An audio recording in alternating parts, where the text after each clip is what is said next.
Oye, ¿quién es ese guapo? Hola, emergencias. Hay un tipo guapo en mi casa. Oh, aguarde. Cancélelo todo. Solo soy yo. ¡Oh, me vuelves loco! ¿Qué tal, comunidad de YouTube? Mi nombre es GamePhilosophy y en el día de hoy vamos a estar hablando sobre una controversia muy fuerte en el mundo de Blizzard y sobre la autora de varias obras literarias llamada Madeline Brooks, que hizo comentarios literalmente xenófobos, racistas en contra del hombre blanco, en contra de los hombres en general, incluso los ancianos, y también vamos a entender por qué las compañías como Blizzard, Disney se comportan de esta manera, apoyando el grupo de feminismo radical y ni siquiera echando a personas que hacen un comentario que incita tanto al odio como Madeline Brooks. En este video van a ver primero las cuestiones de la política de inclusividad que ingresa a Blizzard en el campo de los videojuegos. Segundo, también el background o qué pasó antes, como por ejemplo la controversia de Blitzchung, una controversia muy fuerte que estaba apoyando básicamente al régimen comunista, los tipos de Blizzard. Y por último vamos a ver las críticas a los libros que esta señorita Madeline Brooks sacó y los tweets, por supuesto, que quiso borrar. Vamos a empezar con la editorial. Antes que nada, por favor, si les gusta el video, les pido que se suscriban al canal o le den like. Necesito de su apoyo para poder seguir haciendo este contenido, especialmente en un momento sensible donde la mayoría de la gente se ha volcado al progresismo, es lo que está de moda, y especialmente canales como el mío peligran en Latinoamérica. Vamos a lo que dijo esta editorial Disney Star Wars. En marzo de este año publicó una publicación sobre la autora de Star Wars, quien publicó tweets tras tweet intolerante que despreciaba a los hombres blancos. Escribió el cuento Eclipse para la antología de Star Wars From a Certain Point of View. Bueno, ¿por qué Blizzard contrató a Madeline Brooks, autora del anti-white male? Dice el autor. La semana pasada este sitio demostró que Madeline desprecia a los viejos blancos, que muestra una letaña de los impactantes tweets anti-blancos, anti-Trump, anti-hombres y anti-ancianos de este autor. Recuerden que esta página está traducida, así que puede haber cierto problema de sintaxis que se los voy a corregir, pero en fin, dice: muchos de los tweets más ofensivos citados en el artículo se han eliminado rápidamente, pero afortunadamente existen capturas de pantalla para la posterioridad. Estos tweets revelan a una persona ingrata, petulante, infeliz, envenenada por el mortal virus civilizatorio del feminismo y la política de identidad. ¡Fua! No lo podría haber dicho mejor, la verdad que me saco el sombrero Disney Star Wars. Bueno, lo que dice básicamente es que Brooks, como muchas mujeres millennial, escriben novelas de ficción y guiones de televisión, que es un producto de nuestra civilización postcristiana, postmodernista, post-occidental, por la cual fue reclutada para escribir la historia corta de la compilación de Star Wars. Básicamente, tener un título en su Star Wars del currículum le dio una insignia de honor y fue el boleto para que llegue a Blizzard. Dada los objetivos de Blizzard de respetar la diversidad cultural y sus incesantes bromuros que promocionan la diversidad, la inclusión y la representación, ¿cómo podría alguien en Blizzard Entertainment, dice el autor, contratar a alguien que haya declarado abiertamente que odia a los ancianos blancos, a los hombres blancos, al presidente Trump y a los defensores de la violencia? Yo le respondo al autor: es porque está la agenda pactada. Es la agenda socialdemócrata, es la agenda del posmodernismo, del marxismo que viene ahora disfrazado de identidad de género y de políticas de diversidad, y es una gran plataforma para que las empresas de hoy en día, especialmente alineadas con las acciones de China, empiecen con la subversión cultural. Parece que esta persona no fue investigada en absoluto, dice ahora él sí, y también dice que debería disculparse por el odio, pero sabiendo cómo funcionan estas feministas, no lo hizo y no lo va a hacer. Básicamente tenemos un tweet acá que ella adjudica que todos sus tweets incitadores del odio y xenófobos fueron photoshopeados. Por supuesto nadie le cree porque la internet nunca olvida, y ya todos esos tweets fueron guardados, y la verdad es que fue un golpe muy bajo para ella, ya que no sabía dónde esconderse. Vamos a mostrarles qué es lo que dicen los tweets. Les voy a traducir algunos de los tweets. Por ejemplo, dice: oh, hombre blanco, ¿por qué estás tan triste? ¿Estás impotente? ¿Estás desesperado para validarte o por la validación que no mereces? Después dice uno: felicitaciones, horrible o feo hombre blanco. Mad Max Fury Road es nuestro inmediato futuro. ¿Por qué dice esto?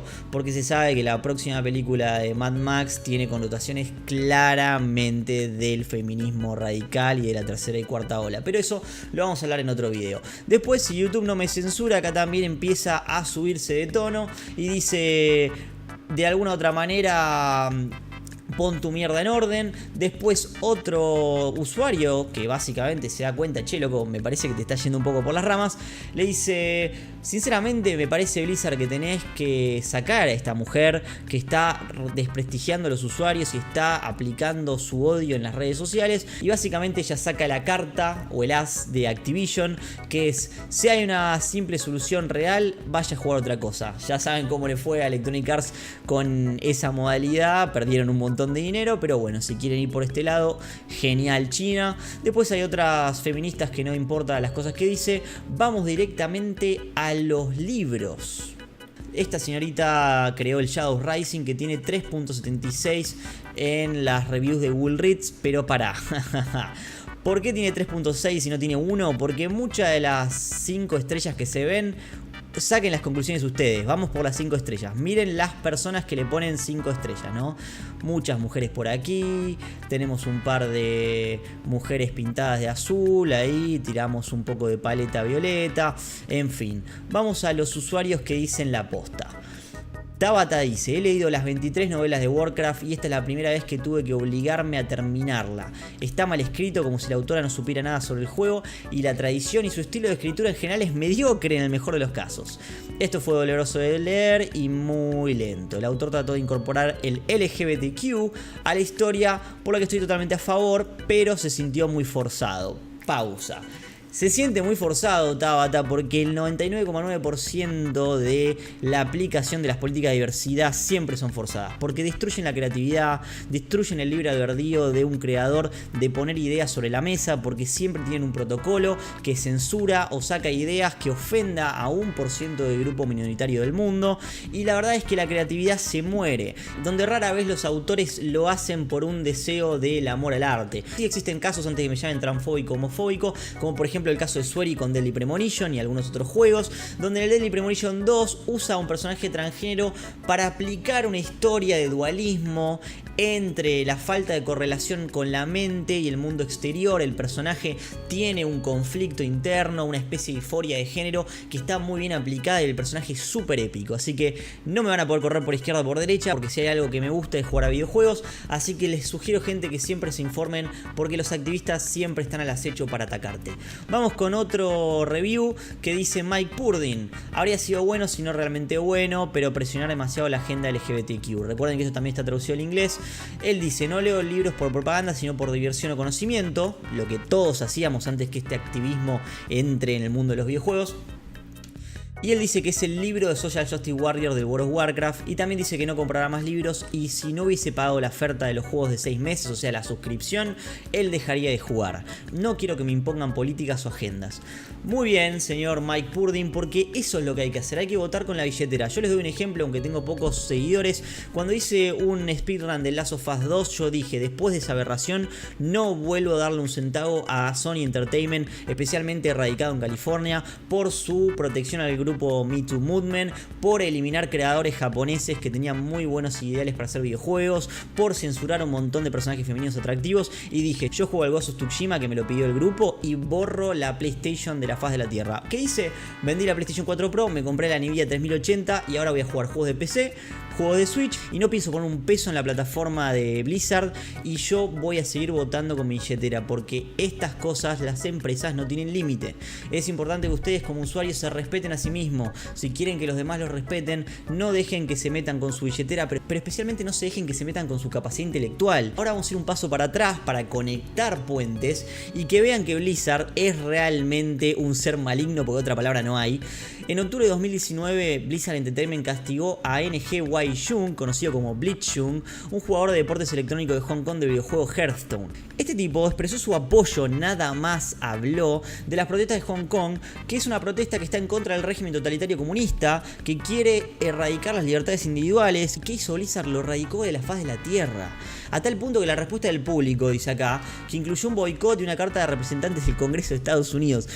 Por eso, ya casi es gracioso, Los videojuegos, gente, bienvenidos al 2020, ya no pasan por el punto del entretenimiento nada más. Son herramientas de política, de subversión cultural, que ustedes por favor necesitan empezar a capacitarse porque se van a venir momentos oscuros. El 2020 es un año donde las empresas están empujando las políticas por todos lados en los videojuegos porque es la plataforma de hacer lo que llaman el brainwashing. Hacer la subversión no solamente desde afuera sino desde adentro y también empezar a meter un poquito de marxismo, un poquito de socialismo dentro de la industria. Pero bueno, todo esto terminó muy mal, a tal punto de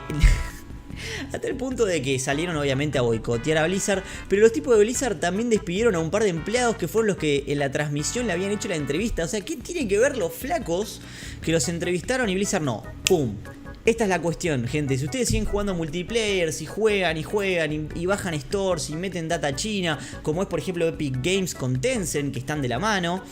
Y bueno, después no se pregunten por qué los borran o los eliminan cuando quieren dar su expresión o quieren dar su pensamiento. Yo sé que es complicado no jugar a videojuegos en la época de pandemia, necesitamos de alguna manera saciar necesidades y liberarnos de toda esta cuestión de algunos depresión, otros un poco de ansiedad, pero pueden hacer otras cosas. En vez de darle plata a empresas que no valoran tu capacidad como consumidor, bueno, hagan videos si quieren, yo me suscribo, pónganse los videos en los comentarios que yo me suscribo, empiecen a buscar información, empiecen a compartir, empiecen a juntarse, que haya una fraternidad de gente que también se ponga de este lado a debatir y a pelear para la libertad de los videojuegos. No es una boludez, se están llevando puesto el arte y la creatividad y es hora de que empecemos a hablar. Esto es Game Philosophy, nos vemos en la próxima.